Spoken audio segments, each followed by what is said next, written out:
கவிதை கணேசன் தொலைக்காட்சியை பார்த்துக் கொண்டிருக்கிறீர்கள். யூ ஆர் வாட்சிங் கவிதை கணேசன் சேனல். அகராதியியல் என்கிற தலைப்பிலே நம்மோடு பேசுவதற்காக கருத்தாளராக நம்மோடு பயணித்துக் கொண்டிருக்கக்கூடிய திருவள்ளுவர் மாவட்டத்தை சார்ந்த பரமசிவம் ஐயா அவர்களை வருக என வரவேற்று மகிழ்கிறேன். இந்த ஆய்வரங்கத்தினுடைய தொடக்க உரை ஆற்றுவதற்கு நம்மோடு இணைந்திருக்கும் மதிப்புறு முனைவர் கவிதை கணேசன் ஐயா அவர்களுக்கு வணக்கம் உரித்தாகட்டும். தொடர்ந்து கருத்துரை ஆற்றுவதற்காக நம்மோடு செயல்பட்டு கொண்டிருக்கின்ற மதிப்பு மிகுந்த மேனாள் தமிழ்துறை பேராசிரியர் தேத்தி இந்து கல்லூரி நாகர்கோவில் ஐயா முனைவர் நீலகண்ட பிள்ளை ஐயா அவர்களுக்கு வணக்கத்தை சொல்லி மகிழ்கின்றேன். சுவைஞர்களாக இந்த இடத்துல இணைந்திருக்கக்கூடிய அனைவரையும் வரவேற்று மகிழ்கின்றோம். இந்த நிகழ்ச்சியிலே நன்றி உரை ஆற்றுவதற்கும் வரவேற்புரை சொல்வதற்கும் திண்டுக்கல் பகுதியிலிருந்து இணைந்திருக்கிற தமிழ் ஆளுமைகளை வருக என வரவேற்று மகிழ்கின்றேன். தமிழால் இணைவோம் என்கிற ஒற்றை நோக்கத்துடன் இணைந்திருக்கிற நாம் இன்று 22வது நாளாக இலக்கிய ஆய்வரங்கத்தினை நடத்தி கொண்டிருக்கின்றோம். இந்த இலக்கிய ஆய்வரங்கத்தின் இன்றைய நாளிலே வரவேற்புரை சொல்வதற்காக திண்டுக்கல் அனிதா குணசேகரன் அம்மா அவர்களை வரவேற்புரை வழங்க அன்புடன் அழைக்கின்றோம். நன்றிமா. தமிழுண்டு தமிழ் மக்களுண்டு, இன்ப தமிழுக்கு நாளும் செய்வோம் நல்ல தொண்டு. தமிழ் என்று தோல் தொட்டி ஆடு, நல்ல தமிழ் வெல்க வெல்க என்றே பாடு. இடம் பாட்டுடைய கூற்றுக்கிணங்க தமிழை வழங்குகின்றேன். வந்திருக்கக்கூடிய அனைத்து தமிழ் உள்ளங்களுக்கும் இந்த மாலை வணக்கத்தை தெரிவித்துக் கொள்கின்றேன். செங்கல்பட்டு திருக்கோணக்குன்றம் அன்னை தெரசா கலை மற்றும் அறிவியல் கல்லூரி மற்றும் தமிழ்நாடு தமிழ்ச்சங்கம் இணைந்து நடத்தும் இலக்கிய ஆய்வரங்கம் இன்றைய 22ஆம் நாளாக. ஏன்னா அம்மா சொல்லும் போதுதான் 22ஆம் நாள் அப்படிங்கிறதே தெரியுது. அதுவே மிகப்பெரிய வியப்பு. ஏன்னா நாள் போறதே தெரியல.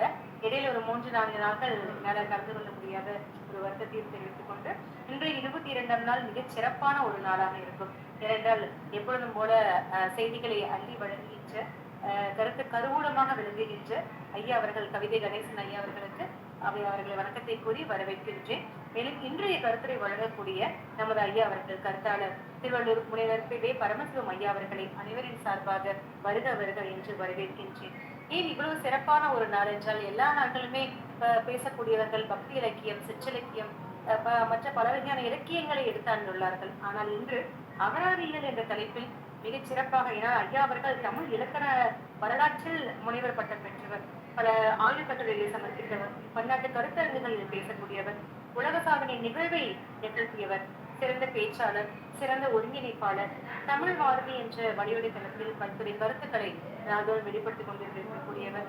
அத்தகைய வகையில் ஐயா அவர்களை அனைவரின் சார்பாகவும் வருக என்று கூறி மிகச் சிறப்பான ஒரு வேறுபட்ட ஒரு தளமாக இன்றைய கலன் இருக்கும் என்ற மிகுந்த உறுதியான நம்பிக்கையில் ஐயா அவர்களை வரவேற்று மகிழ்கின்றேன். அடுத்ததாக கருத்துரை வழங்கும் முனைவர் பொன் ஆதவன் ஐயா அவர்களை அனைவரின் சார்பாகவும் வருக என்று வரவேற்கின்றேன். நமது ஹேமா அம்மாவின் மதிப்பிற்கும் நமது அனைவரின் மதிப்பிற்கும் மரியாதைக்கும் உரிய பேராசிரியர் முனைவர் துறை நீலகண்டன் அவர்களை அனைவரின் சார்பாக வருக என்று வரவேற்கின்றேன். நன்றியுரையாற்றுவதற்காக எனது பகுதியிலிருந்து காத்திருக்கக்கூடிய திண்டுக்கல்லில் இருந்து சர்மிளா பானு அம்மா அவர்களை அனைவரின் சார்பாக வருக என்று வரவேற்று மகிழ்கின்றேன்.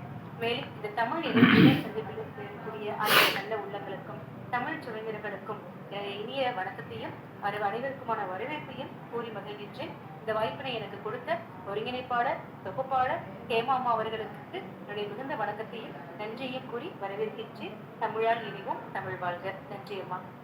சிறப்பான தமிழால் செந்தமிழால் இனிதினும் இனிய தமிழால் வரவேற்புரை அனிதா அம்மா அவர்களுக்கு நன்றி.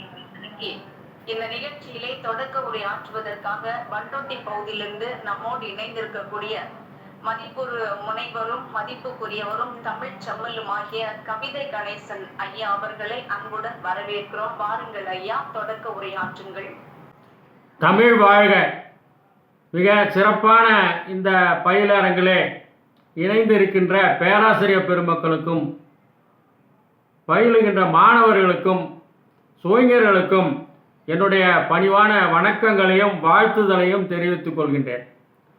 வான்முகில் வழாது பெய்க, மலிவளம் சுரக்க, மன்னன் கோன்முறை அரசு செய்க, குறைவிலாது உயிர்கள் வாழ்க, நான்மறை அறங்கள் ஓங்குக, என்று இன்று அமையவிருக்கின்ற புதிய அரசு மக்களுக்கு நல்ல உபயோகமான பயன்படக்கூடிய வகையால் இருக்க வேண்டும். மக்கள் சுபிட்சமாக வாழ வேண்டும். பஞ்சபூதங்களும் நமக்கு துணையாகவும் நம் நாட்டுக்கு துணையாகவும் நமக்கும் துணையாக வர வேண்டும் என்று இறைவனை வேண்டி இந்த துவக்க உரையில் எல்லாருக்கும் தெரிஞ்சது தான். இப்போ நான் சொல்ல போகிறது எதுவுமே புதியது கிடையாது. இங்கே இருக்கிறவங்க பலருக்கும் தெரிந்தது தான். நம்முடைய மாணவர்கள் இதையெல்லாம் அறிந்து கொள்ள வேண்டும் என்பதற்காக மீண்டும் உங்களிடம் எடுத்து சொல்லுகின்றேன். ஒரு காலத்தில் இரட்டை புலவர்கள்னு அப்படின்னு இருந்தாங்க. ஒருத்தர் முதுசூரியன் வச்சிங்க, ஒருத்தர் இளஞ்சூரியன் வச்சிங்களேன். ஒருத்தர் நடக்க முடியாதவர், ஒருத்தர் பார்வை இல்லாதவர். இந்த பார்வை இல்லாதவருடைய தோலில் அந்த நடக்க முடியாதவர் உட்காந்துக்கிறார். ஏன்னா அவருக்கு கண்ணு தெரியும், இவர் வழி காமிக்க அவர் போவார். அப்படி போயிட்டு இருக்கும்போது ஒருத்தர், அந்த 2 பேரில் ஒருத்தர் பாரு, அக்காலை பொழுதினிலே முக்காலை கையேந்தி மூவிரண்டு போகையிலே இக்காலை 5 தலை நாகம் அழுந்த கடுத்துவேன்னு சொல்கிறார். என்ன சொல்கிறாரு? முக்கால்னா அந்த 3 கொம்பால் நடந்து போகிறாங்களாம். 3 கொம்பை ஊண்டி மூவிரண்டு 6 ஆற்றுக்கு போகிறாங்க. அதையும் சில இடத்துல சொல்கிறாரு. ஆற்றுக்கு போகையில் 5 தலை நாகம் கடித்தது, நெறிஞ்சி முள்ளு காலில் குத்திக்கிச்சு. இதுதான் அவர் சொல்கிறார். இது என்ன செய்யறதுன்னு கேட்குறாரு. அடுத்தவர் பாடுறாரு, பத்துரதன் புத்திரனின் மித்திரனின் சத்துருவின் பத்தினியின் கால் வாங்கி தேய் அப்படின்னு சொல்கிறார். இந்த பத்துரதன்னா தசரதனுடைய புத்திரன் ராமன், ராமனுடைய நண்பன் மித்திரன் சுக்ரீவன், அவனுடைய விரோதி வாலி, வாலியினுடைய பத்தினி தாரை, தாரையினுடைய கால் வாங்கினா தாவுக்கு பக்கத்தில் இருக்கிற காலை எடுத்துட்டு தரையில் காலை தேயி அப்படின்னு இந்த புலவர் பாடுறார். எவ்வளவு நயமான இரட்டுற மொழிதல். அதை இது மாதிரி நிறைய பாடியிருக்காங்க. ஒன்று ஆழ்ந்து நம்ம படிக்கும்போது இளைய தலைமுறைகள் ரசிக்க வேண்டும் இதையெல்லாம் என்பதற்காகத்தான் இதை ஒரு வாய்ப்பாக பயன்படுத்தி உங்ககிட்ட சொல்கிறோம். அடுத்தது பார்த்தீங்கன்னா பண்பாடும் தமிழ்.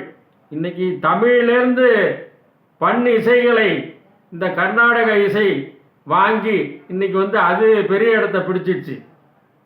நம்முடைய பழைய பண் புலவனுடைய ஞானத்திற்கு ஏற்ப இசையும் சந்தமும் நடனமிடும் கேட்பாரை மதிமயக்கும். அப்படிப்பட்ட பாடல்கள் நிறைய இருக்கு. அது தேவாரமாக இருந்தாலும் சரி, திருவாசமாக இருந்தாலும், இன்னும் தமிழில் இருக்கக்கூடிய சங்ககால நூல்கள்லாம் சரியான பண்ணிலே எழுதப்பட்டது. பாரதியாரும் அவர் எழுதிய அனைத்து பாடல்களுமே அவர் இசைஞானம் பெற்றவர். அந்த இசையோடு தான் தாளத்தோடு தான் பாடியிருக்கிறார். அதுதான் மக்களை எழுச்சியுற செய்தது. அந்த வகையில் இன்னைக்கு உங்களுக்கு ஒரு பாடல், நடனமிடும் பாடலை உங்களோட பகிர்ந்து கொள்ள விரும்புகிறேன். உங்களுக்கு தெரிஞ்சிருக்கும். தூதுவர் போல் கீற்று விட்டு தூக்கி தலை நிமிர்த்தி நாதமணி தென்றலிலே நடனமிடும் தென்னையை போல் ஆதிரைக்கும் கார்த்திகைக்கும் ஆகிழையார் ஏற்றி வைக்கும் தீபம் என மின்னலிடும் செம்மலர் போல் வெண்மலர் போல் பாதி மொழி வராமல் பாட்டிசைக்கும் பூங்குயிலும் பாக்கு வரும் முன்னாலே பறந்துவிட்ட வெற்றிலை போல் மோதி சிறகடிக்கும் முத்தான கிள்ளைகளாய் சேலையிலே கோயில் கட்டி சிற்றடையில் பின்னலிட்டு பூமுகத்தை பாட்டொளிர பொட்டு வைத்து 4 முழ சேலையிலே நாணமிடம் முந்தி வர ஆசை நடத்தி வர அச்சமது பிந்தி வர போதா பேதா நடுங்குழில் போதை மலர் சொரிய எங்கள் கோதை மகள் வருகிறாளே. இது பாருங்க, எப்படி ஒரு சந்தம், ஒரு பெண் வருகிறாள். இதான் இதை அந்த நடை, சந்த நடை நம்ம கேட்குறவங்களுக்கெல்லாம் ஒரு சிலிர்ப்பை ஏற்படுத்தக்கூடிய அளவில் இருக்கு. இந்த மாதிரியான பாடல்கள் நிறைய தமிழில் இருக்கு என்று சொல்லி, தமிழ் மொழி நம்ம எவ்வளவு தோன்றமோ அந்த அளவுக்கு ஊற்று நீர் வரும் என்று கூறி இளைய தலைமுறை இவற்றையெல்லாம் அறிய வேண்டும் என்பதற்காக இங்கே வழங்கியிருக்கின்றேன். நீங்கள் இதை போல தமிழை ஆழ்ந்து படித்து மிக பெரிய தமிழ் அறிஞர்களாகவும் முனைவர்களாகவும் வர வேண்டும் என்று என்னுடைய தொடக்க உரை முடித்துக்கொண்டு இடம் சார்கிறேன். நன்றி, வணக்கம். மிக்க நன்றி ஐயா.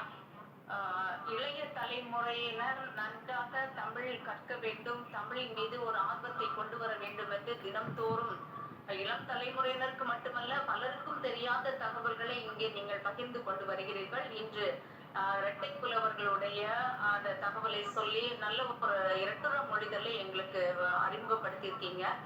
நாங்க முன்னாடி கேட்ட செய்தியாக இருந்தாலும் மீட்டூர் வாக்கம் செய்தது போல நினைவுக்கு கொண்டு வந்திருக்கிற தங்களுக்கு மிகப்பெரிய நன்றியை உரித்தாக்கிக் கொள்கிறோம் ஐயா. மிக்க நன்றி. உங்களுடைய தொடக்க உரைக்கு, மிக சிறப்பான உரைக்கு நன்றியை தெரிவித்துக் கொள்கிறோம் ஐயா. நன்றி.